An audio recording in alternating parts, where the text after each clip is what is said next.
رات کو جب بھی آپ یہ تسبیح پڑھ کر پھر اس تسبیح کو تکیہ کے نیچے رکھ کر آپ سو جاؤ گے تو صبح تکیہ اٹھا کر دیکھیں تسبیح غائب ہوگی اور دولت ہی دولت۔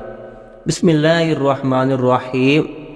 السلام علیکم ورحمۃ اللہ وبرکاتہ۔ محترم ناظرین کرام، رات کو سونے سے پہلے یہ ایک تسبیح پڑھ کر سو جایا کرو، اور یہ تسبیح پڑھنے کے بعد تسبیح کو تکیہ کے نیچے رکھ کر سونا ہے۔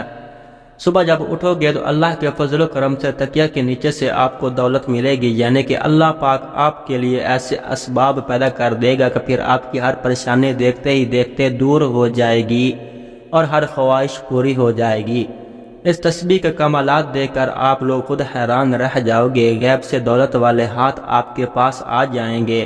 ناظرین، اللہ پاک جب کرم کرتا ہے تو انسان کی عقل دنگ رہ جاتی ہے، اور معجزے کرنے والی ذات تو صرف اللہ تعالیٰ کی ذات ہے۔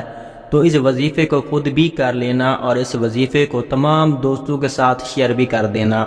ناظرین، کئی دفعہ زندگی میں ایسے حالات پیدا ہو جاتے ہیں، ایسی مراحل آ جاتے ہیں کہ انسان کہتا ہے کہ میں تھک چکا ہوں، کہ حالات نے مجھے چاروں طرف سے گھیر لیا ہے، میں تھک چکا ہوں۔ تو میں کہتا ہوں کہ کبھی بھی اللہ کی رحمت سے نا امید نہ ہو۔ اللہ پاک وہاں سے راستے بناتا ہے جہاں سے انسان سوچتا بھی نہیں ہے۔ ہمارے پاس چاہے کچھ ہے یا نہیں ہے، ہمارے کوئی اعمال ہیں یا نہیں ہیں، لیکن ہمارے پاس جو سب سے بڑی طاقت ہے وہ ہے دعا کی طاقت۔ ہم سب ہی جانتے ہیں کہ دعاؤں کا رنگ نہیں ہوتا، مگر جب یہ دعائیں اپنا رنگ لاتی ہیں تو زندگی میں جو انسان بالکل مایوس ہو چکے ہوتے ہیں ان کی زندگی میں رنگ بھر جاتے ہیں۔ اللہ پاک ان کے لیے وسائل بھی پیدا کر دیتا ہے، اللہ پاک ان کی مشکلات بھی ختم کر دیتا ہے۔ اللہ جل جلالہ نے بنی نوح انسان کو بے پایوں بے حساب نعمتوں سے سرفراز فرمایا ہے، جن کو شمار کرنا یا گننا نہ صرف دشوار ہے بلکہ ایک محال اور ناممکن عمل گردانا جاتا ہے، جیسا کہ اللہ رب العزت نے سورہ ابراہیم میں ارشاد فرمایا وَآتَاكُم مِّن كُلِّ مَا سَأَلْتُمُوهُ وَإِن تَعُدُّوا نِعْمَتَ اللَّهِ لَا تُحْصُوهَا إِنَّ الْإِنسَانَ لَظَلُومٌ كَفَّارٌ۔ اور اس نے تمہیں ہر وہ چیز عطا فرما دی جو تم نے اس سے مانگی، اور اگر تم اللہ کی نعمتوں کو شمار کرنا چاہو تو پورا شمار نہ کر سکو گے۔ بے شک انسان بڑا ہی ظالم، بڑا ہی ناشکر گزار ہے۔ اس طرح سورۃ النحل میں ارشاد فرمایا وَإِن تَعُدُّوا نِعْمَتَ اللَّهِ لَا تُحْصُوهَا إِنَّ اللَّهَ لَغَفُورٌ رَحِيمٌ۔ اور اگر تم اللہ کی نعمتوں کو شمار کرنا چاہو تو انہیں پورا شمار نہ کر سکو گے، بے شک اللہ بڑا بخشنے والا نہایت مہربان ہے۔ ناظرین، اس لیے بار بار یہی سوچا کرو اور یہی خیالات رکھا کرو کہ جب بھی دعا مانگو تو اپنی اوقات دیکھ کر نہیں بلکہ رب کی شان دیکھ کر مانگا کرو، اپنے اللہ سے مانگا کرو۔ اللہ پاک کی ذات بڑی عظیم ذات ہے جو سب کچھ عطا کر دیتا ہے۔ ہمیں جو نظر آ رہا ہے ہم وہ مانگ لیتے ہیں، لیکن اللہ ہمیں وہ سب کچھ عطا کرتا ہے جو ہم نہیں بھی مانگتے۔ جیسے کہ ایک ماں اپنی اولاد کے لیے ہر وہ چیز لاتی ہے جس کی اولاد خواہش کرتا ہے، جس کی اسے ضرورت ہوتی ہے، لیکن ماں وہ چیز بھی لاتی ہے جو اولاد نہیں بھی مانگتے۔ وہ اپنی اولاد کو ہر سکھ دینے کی کوشش کرتی ہے، لیکن اللہ پاک تو اپنے بندے سے بہت محبت کرتا ہے، تو وہ اپنے بندے کی ضرورتوں کو کیسے پورا نہیں کرے گا۔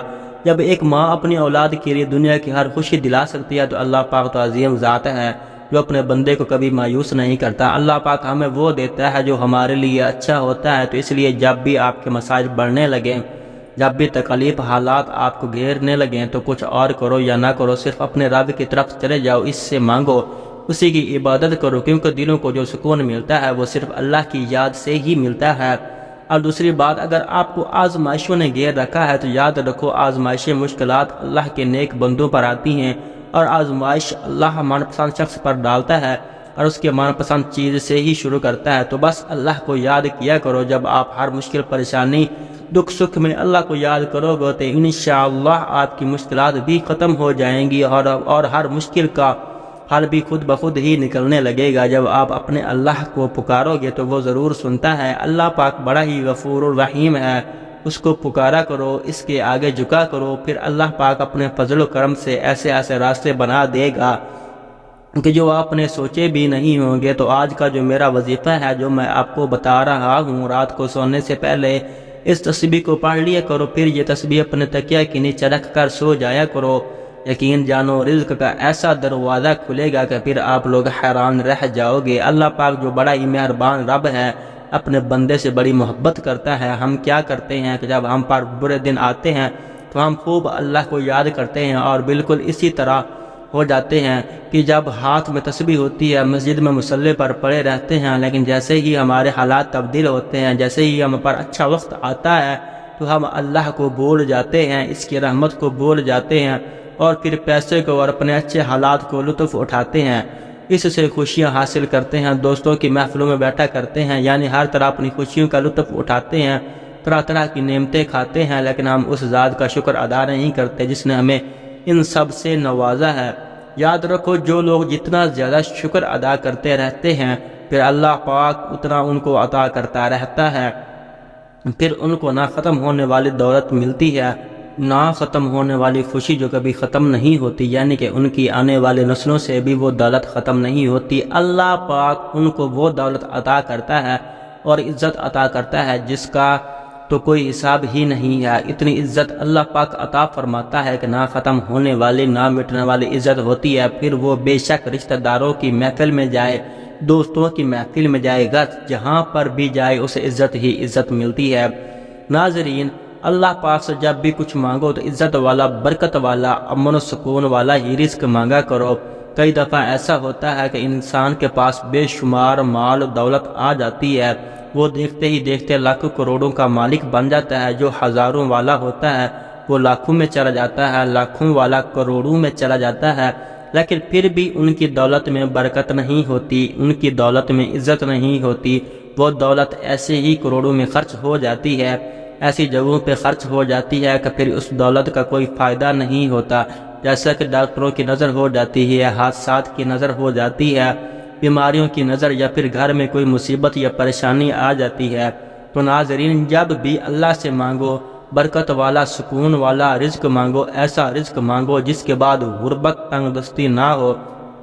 تو آپ نے کرنا اس طرح سے ہے کہ رات کو جب بھی آپ سونے کے لیے بستر پر جاتے ہو تو بہتر ہے کہ سب سے پہلے آپ لوگوں نے وضو کر لینا ہے۔ باوضو حالت میں یہ وظیفہ کریں گے تو زیادہ بہتر رہے گا۔ اس کے بعد آپ نے ایک مرتبہ اعوذ باللہ من الشیطان الرجیم پڑھنا ہے، اور اس کے بعد ایک مرتبہ بسم اللہ الرحمن الرحیم پڑھنا ہے۔ اس کے بعد اول و آخر کم سے کم بھی تین مرتبہ درود ابراہیمی پڑھ لینا ہے۔ اللہم صلی علی محمد وعلی آل محمد کما صلیت علی ابراہیم وعلی آل ابراہیم انک حمید مجید۔ اللہم بارک علی محمد وعلی آل محمد کما بارکت علی ابراہیم وعلی آل ابراہیم انک حمید مجید۔ جب 3 مرتبہ درود پاک پڑھ لیں تو پھر تسبیح ہاتھ میں پکڑ لینی ہے، اور اس تسبیح پر 100 مرتبہ لا حول ولا قوت الا باللہ، لا حول ولا قوت الا باللہ، لا حول ولا قوت الا باللہ یہ پڑھ لینا ہے۔ اور پھر اس تسبیح پر 100 مرتبہ یا اللہ یا غنی، یا اللہ یا غنی، یا اللہ یا غنی یہ پڑھ لینا ہے، اور 300 مرتبہ استغفر اللہ پڑھیں۔ آخر میں پھر 3 مرتبہ درود ابراہیمی پڑھنا ہے۔ یہ تسبیح ان 3 وظائف کی کر کے وہ تسبیح آپ نے اپنے تکیے کے نیچے رکھ لینی ہے، اور پھر اپنے اللہ سے دعا کر کے درود پاک پڑھ کر سو جانا ہے۔ ایک بار پھر سن لیں، اس وظیفے کو باوضو حالت میں یہ وظیفہ کرنا ہے۔ سب سے پہلے 3 مرتبہ درود ابراہیمی پڑھ لینا ہے، پھر ایک تسبیح آپ نے لا حول ولا قوت الا باللہ کی پڑھ لینی ہے، اور پھر ایک تسبیح یا اللہ یا غنیو یہ پڑھ لینی ہے، اور 300 مرتبہ استغفر اللہ پڑھیں۔ پھر آخر میں دوبارہ 3 مرتبہ درود ابراہیمی پڑھنا ہے۔ اس کے بعد آپ نے اللہ سے دعا کر لینی ہے، اور تسبیح کو تکیے کے نیچے رکھ کر سو جانا ہے۔ اگر آپ لوگ اس عمل کو روزانہ کر سکتے ہیں تو روزانہ کر لیں، اگر روزانہ نہیں کر سکتے، جس دن بھی آپ کو وقت ملے آپ کرنا چاہیں تو کر سکتے ہیں، لیکن اس وظیفے کے لیے ایک ہی شرط ہے کہ نماز کی مکمل پابندی کرنا ہے۔ ناظرین، یہ وظیفہ آپ کی قسمت کو چمکا دے گا، آپ کی مشکل کو ختم کر دے گا، اور رزق کے ایسے وسائل پیدا ہوں گے کہ آپ نے سوچا بھی نہیں ہوگا۔ فقط واللہ تعالی عالم، میرے اللہ پاک سے دعا ہے کہ اے میرے اللہ پاک، میرے غفور الرحیم، اللہ ہم سب کی مشکلات کو اپنے فضل و کرم سے ختم فرما دے، ہمارے رزق میں، ہماری روزی میں اضافہ فرما دے۔ میرے اللہ، ہمیں مانگنا نہیں آتا، اگر تجھے دینا تو آتا ہے، مگر میرے اللہ ہمیں بغیر مانگے ہی عطا کر دے، آمین ثم آمین۔ اللہ تعالی ہم سب کا حامی و ناصر ہو۔ السلام علیکم ورحمۃ اللہ وبرکاتہ۔ ناظرین، کمنٹ باکس میں اللہ تعالی کے 99 ناموں میں سے کوئی بھی ایک